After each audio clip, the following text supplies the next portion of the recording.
Market లో invest చేసి మీ డబ్బులు డబుల్ చేసుకోవాలనుకుంటున్నారా? సుందరరామిరెడ్డి గారి లైవ్ సెమినార్ కి అటెండ్ అవ్వండి. Hi viewers, India's largest digital media network Suman టీవీకి స్వాగతం.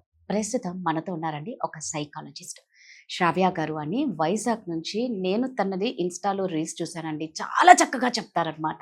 సో నాకు అప్పుడు అనిపించింది బోల్డ్ అనే టాపిక్స్ శ్రావ్య గారితో చెయ్యొచ్చు అని చెప్పి నేను ఇన్స్టాలో పాపం మెసేజ్ చేసిన వెంటనే రిప్లై ఇచ్చారు.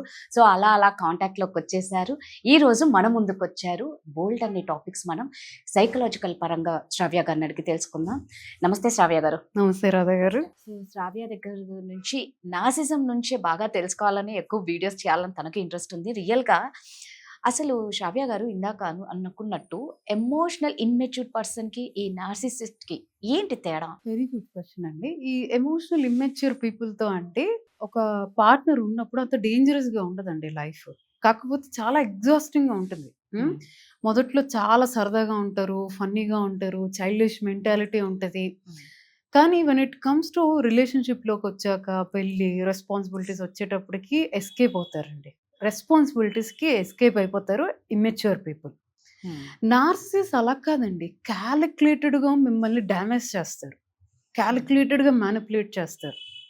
క్యాలిక్యులేటెడ్గా మిమ్మల్ని డ్యామేజ్ చేయడం అనేది క్యాలిక్యులేటెడ్గా ఉంటుంది. ఎమోషనల్ ఇమ్మెచ్యూర్ పర్సన్ ఇది క్యాలిక్యులేటెడ్గా చేయరండి. వాళ్ళంతే చైల్డిష్ మెంటాలిటీ కానీ, చైల్డిష్గా చిన్నపిల్లల్లాగా ఉండడం కానీ, రెస్పాన్సిబిలిటీస్ తీసుకోలేకపోవడం కానీ, వీళ్ళతో ఉంటే ఎగ్జాస్ట్ అవుతామండి. ఈ ఎమోషనల్ ఇమ్మెచ్యూర్తో పీపుల్తో చాలామంది అంటే అనుకుంటారండి, లైక్ కపుల్స్ వస్తూ ఉంటారు కొంతమంది, ఈ ఎమోషనల్ ఇమ్మెచ్యూరిటీ నార్సిజం అనేసుకుంటారు వాళ్ళు. సో ఈ టాపిక్ నేను అందుకే తీసుకొచ్చాను. ఎమోషనల్ ఇమ్మెచ్యూరిటీ చాలా different topic with than narcissism అంటే. సో నార్సిస్తో ఉండేటప్పుడు ఏమవుతుంది అని అంటే, ఇంతకుముందు మనం మాట్లాడుకుంటున్నప్పుడు వీళ్ళకి కంట్రోల్ కావాలి, పార్ట్నర్ మీద కంట్రోల్ కావాలి, గ్రాండియోసిటీ కావాలి, జాలి ఉండదు. ఇది నార్సిసిజం. కానీ ఎమోషనల్ ఇమ్మెచ్యూర్ పీపుల్తో అలా కాదండి, మీకు డ్యామేజ్ ఏమి ఉండదు, ఆ రిలేషన్షిప్లో డ్యామేజ్ ఉండదు, ఎగ్జాస్ట్ అయిపోతారు, ఇక్కడ షాటర్ అయిపోతారు.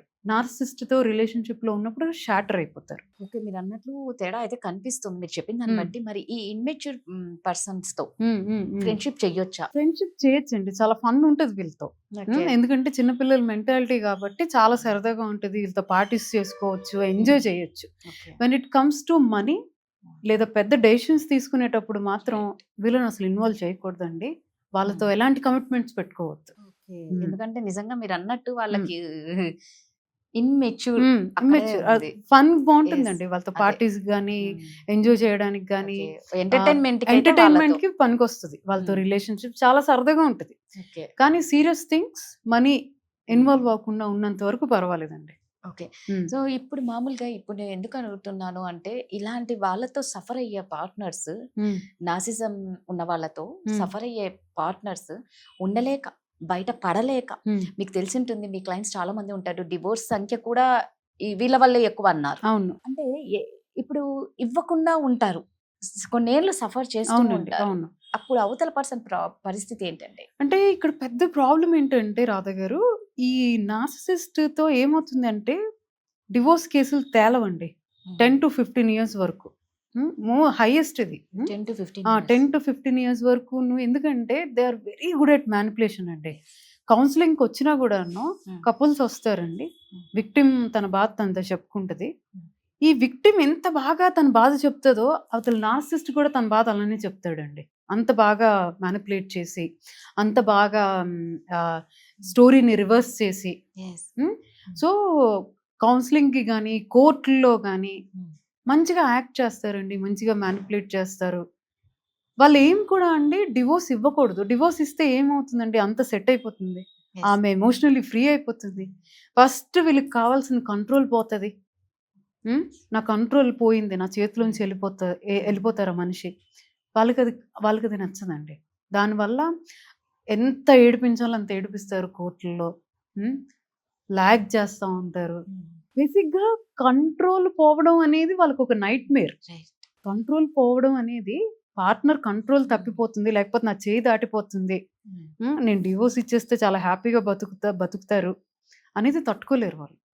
దానివల్ల ఎంత ఏడిపించాలో, ఎన్ని సంవత్సరాలు లాగాలో అన్ని సంవత్సరాలు లాగుతారు. మరి అంతవరకు ఈ అవతల పార్ట్నర్ సఫర్ అవ్వాల్సిందే.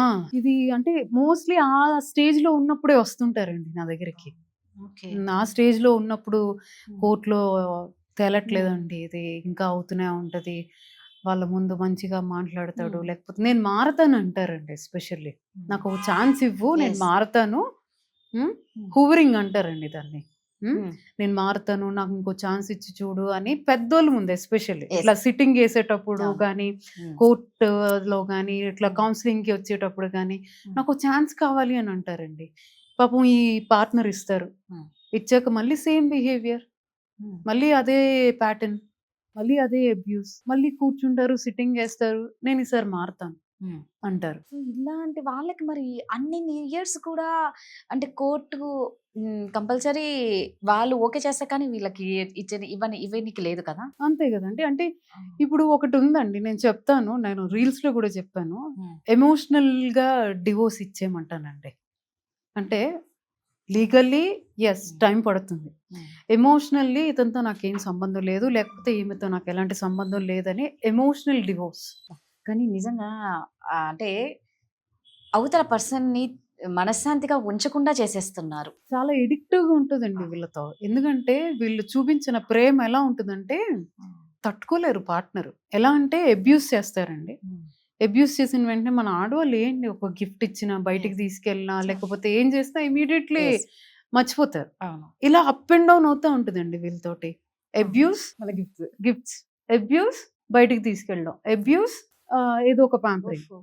అది ఎంత అడిక్టివ్ గా ఉంటుంది ఆ బిహేవియర్. అవును. మన ఆడవాళ్ళు ఓన్లీ బాగా మంచిగా చూసుకుంటారు కదా, అవి గుర్తుంచుకుంటాం. ఎగ్జాక్ట్లీ. ఆడవాళ్ళు కానీ, లేకపోతే మగవాళ్ళు కూడా ఉన్నారండి అవును, సఫర్ అవుతున్న కొంతమంది వాళ్ళు. ఉన్నారు. చాలా ఎడిక్టివ్ గా ఉంటుందండి. అందుకే అన్ని వాళ్ళు ఉండిపోతారు ఆ రిలేషన్షిప్ లో. అందుకు వీళ్ళు ఎన్ని ఆ, ఇయర్స్ అయినా బయటికి రారు. బయటికి రాలేరు. ఎందుకంటే ఆ మంచిగా ఉన్న రోజులు మాత్రమే గుర్తు తెచ్చుకొని వాళ్ళు చూపిస్తున్న ప్రేమ అయితే తట్టుకోలేమండి. లవ్ బాంబింగ్ అంటారు దాన్ని. ఆ లవ్ బాంబింగ్ లో ఆ ముందు జరిగిన అబ్యూస్ మర్చిపోతారు. ఓకే. అలా చూపిస్తారు ప్రేమ. దానివల్ల అన్నాళ్ళు ఆ రిలేషన్షిప్ లో ఉండిపోతారు. మరి దీనికి సొల్యూషన్ అంటే ఏం ఉండదు అసలు. సొల్యూషన్ అవేర్నెస్ అండి. చాలా ఎంత ఎర్లీగా అయితే అంత ఎర్లీగా. ఎంత ఎడిక్టివ్ అంటే అది చెప్తున్నాను కదండి, ఆ ప్యాటర్న్ ఎంత ఎడిక్టివ్ ఉంటుందండి. ఆ లవ్ బాంబింగ్ ఫేజ్ అండి మనిషిని అట్లా ఉంచేస్తుందండి.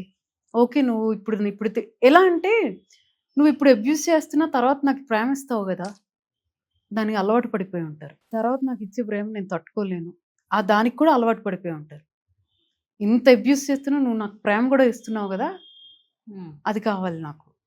అది కూడా మామూలుగా ఉండదు ఆ ప్రేమ. లవ్ బాంబింగ్ పిల్లలకి ఎఫెక్ట్ పడుతుంది కదా. పిల్లలు చాలా ఎఫెక్ట్ అవుతారు. ఇందాక నేను చెప్పినట్టండి, ఐదర్ ఆ ఆ పిల్లలు ఐదర్ నార్సిసిస్ట్ అయినా అవుతారు, అంతే.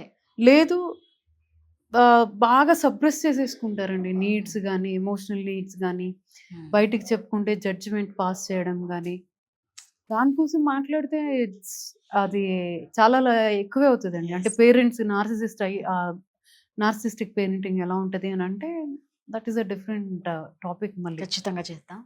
సో నిజంగా దీనికి ఒక అవేర్నెస్ కావాలి అని దీని గురించి చాలా టాపిక్స్ నేను శ్రావ్య గారు చేయాలని అనుకున్నాను. శ్రావ్య గారు చెప్పారు. సో మీరు కూడా అండి ఏదైనా ముదిరిపోయేదాకా ఉంటే తీయడం Yes, ma'am. చాలా కష్టం. ఏదైనా స్టార్టింగ్లో మీరు ప్రాబ్లం ఫేస్ చేస్తున్నారు అంటే ఎవరికి చెప్పుకోలేకపోతున్నాము, దీన్ని సీక్రెట్గా ఉంచాలి అన్నా కూడా చక్కగా మీరు శ్రావ్య గారిని కాంటాక్ట్ అవ్వచ్చు. చాలా సీక్రెట్గా ఉంచి మీకంటే ఒక ట్రీట్మెంట్ని ఇస్తారు. థ్యాంక్ యూ అండి. థ్యాంక్ యూ అండి.